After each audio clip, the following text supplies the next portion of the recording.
शहर के आखिरी सिरे पर, जहां पक्की सड़क टूटकर मिट्टी में बदल जाती है, वहीं एक बस्ती थी। उस बस्ती में ज्यादातर घर ऐसे थे जिनकी दीवारों में गरीबी झांकती थी और छतों पर मजबूरी बैठी रहती थी। उसी बस्ती के एक छोटे से घर में रहमत अली रहता था।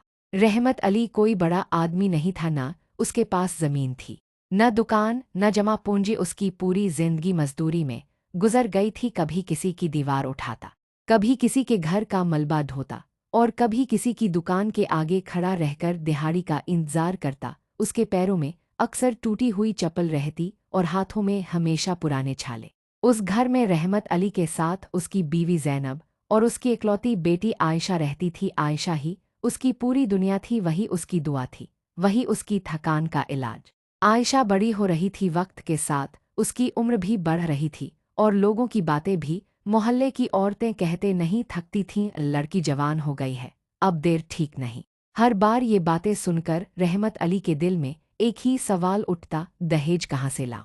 वो रातों को करवटें बदलता रहता, छत से टपकता पानी जैसे उसके सब्र को भी भिगो देता। ज़ैनब उसकी हालत समझती थी, मगर कुछ कह नहीं पाती थी। गरीबी में सबसे ज्यादा बोझ खामोशी का होता है। एक दिन रिश्ता आया, लड़का शहर में काम करता था, घर थोड़ा बेहतर था। रहमत अली के चेहरे पर पहली बार हल्की सी उम्मीद दिखी। लड़के वाले आए, चाय पी, बातें हुईं, सब कुछ ठीक लग रहा था। फिर अचानक वही लफ्ज़ हवा में तैरने लगा, दहेज।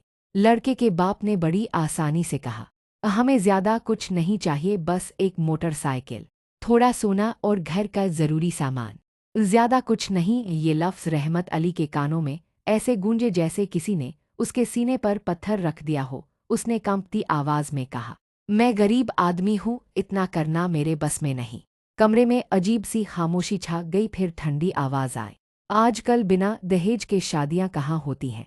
उस रात रहमत अली ने आसमान की तरफ देखा और पहली बार लगा कि आसमान भी उससे मुंह मोड़ रहा है। उसने सोचा, अगर रिश्ता टूट गया तो लोग क्या कहेंगे? बेटी की जिंदगी का क्या होगा? आखिरकार उसने वही किया जो हर मजबूर बाप करता है, कर्ज लिया, सूद पर पैसा मिला, रिश्तेदारों ने मुंह फेर लिया, किसी ने ताने दिए, किसी ने सलाह दी, मगर किसी ने मदद नहीं की। शादी हो गई, लोग बोले अच्छी शादी है, मगर कोई ये नहीं देख सका कि उस शादी के पीछे एक बाप की टूटी हुई कमर और गिरवी रखी हुई जिंदगी थी। रुखसती के वक्त रहमत अली ने बेटी के सिर पर हाथ रखा, कुछ कहना चाहा, मगर शब्द गले में ही रह गए। आयशा की आंखों में आंसू थे, मगर होठों पर खामोश मुस्कान। शुरुआत के कुछ महीने ठीक रहे, फिर ताने शुरू हुए, दहेज कम लाए हो और तुम्हारे बाप ने हमें धोखा दिया। आयशा सब सहती रही, हर जुल्म, हर ताना चुपचाप। एक दिन वो मायके आई, कमजोर, टूटी हुई, खामोश। ज़ैनब ने सीने से लगा लिया। रहमत अली ने बेटी की आंखों में डर देखा और उसी पल उसे लगा कि उसने दहेज देकर बेटी को बचाया नहीं, बल्कि और गहरे जुल्म में धकेल दिया है। उस रात रहमत अली फिर काम पर गया। बोझ उठाते वक्त सीने में तेज दर्द उठा, वो वहीं जमीन पर गिर पड़ा। जब लोग दौड़कर आए तब तक उसकी सांसें टूट चुकी थीं। आयशा जनाजे से लिपटकर रोई, उसे लगा जैसे उसके बाप को नहीं, बल्कि उस समाज को दफनाया जा रहा है जो दहेज के नाम पर गरीबों को मार देता है।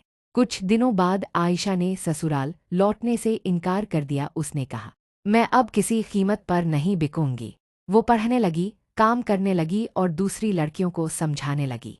रहमत अली तो चला गया, मगर उसकी कहानी आज भी हर उस घर में जिंदा है जहां बेटी है और दहेज का डर है। दहेज कोई रस्म नहीं, ये गरीब की गर्दन पर रखा हुआ एक धीमा जहर है। जब तक हम इसे ठुकराएंगे नहीं, तब तक रहमत अली हमारे समाज में मरते रहेंगे।